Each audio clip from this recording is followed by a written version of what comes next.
మీరు ఒక సింగిల్ రోడ్లో కార్లో వెళ్తున్నారు. మీరు వెళ్తున్న టైంలో ఎవరు కూడా లేరు.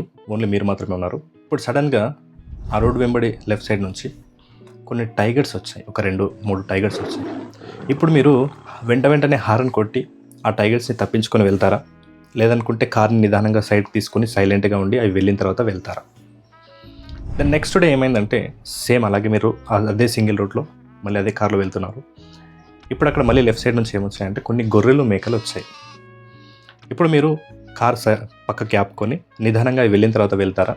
లేదనుకుంటే ఫాస్ట్గా హారన్ కొట్టేసి వాటిని ఎలాగోలా తప్పించుకొని వెళ్తారా? ఖచ్చితంగా టైగర్స్ వచ్చినప్పుడు హారన్ కొట్టారు, నిదానంగా పక్కకుంటారు. ఈ గొర్రెలు, మేకలు ఏదైతే వచ్చినాయో అప్పుడు వెంటనే హారన్ కొట్టి మరి మీరు వెళ్తారు. సో ఈ సీన్ నేను మీకు ఎందుకు చెప్పానంటే చాలామంది ఫ్రెండ్స్ ఫీల్ అవుతుంటారు, నన్ను వాళ్ళు అదే అంటున్నారు, నన్ను వీళ్ళు ఇలా అంటున్నారు, అలా అంటున్నారు. సో చాలామంది వాళ్ళు అలా అంటున్నారని బాధపడే వాళ్ళ సంఖ్య ఎక్కువైపోయింది.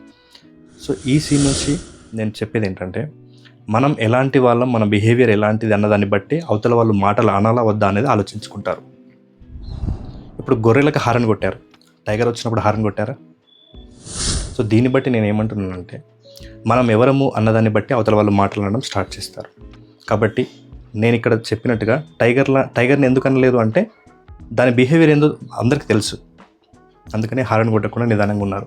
సో దీన్ని బట్టి మీరు కూడా అర్థం చేసుకోవాలి, మన బిహేవియర్, మన యాటిట్యూడ్, మన పర్సనాలిటీ ఇంకొకరు జడ్జ్ చేసేలా ఉండకుంటే మనం కూడా టైగర్స్ లాగానే ఎదుటి వాళ్ళు వేరే మాట అనాలన్నా కూడా ఆలోచన చేస్తారు. కాబట్టి మీరు వీళ్ళని వాళ్ళు అలా అన్నారు, వీళ్ళు ఇలా అన్నారన్న మీద ఫోకస్ చేయకండి. మీరు ఎలాంటి బిహేవియర్ని, ఎలాంటి మైండ్ సెట్ని బిల్డ్ చేసుకోవాలన్న దాని మీద ఫోకస్ చేయండి. Thank you so much.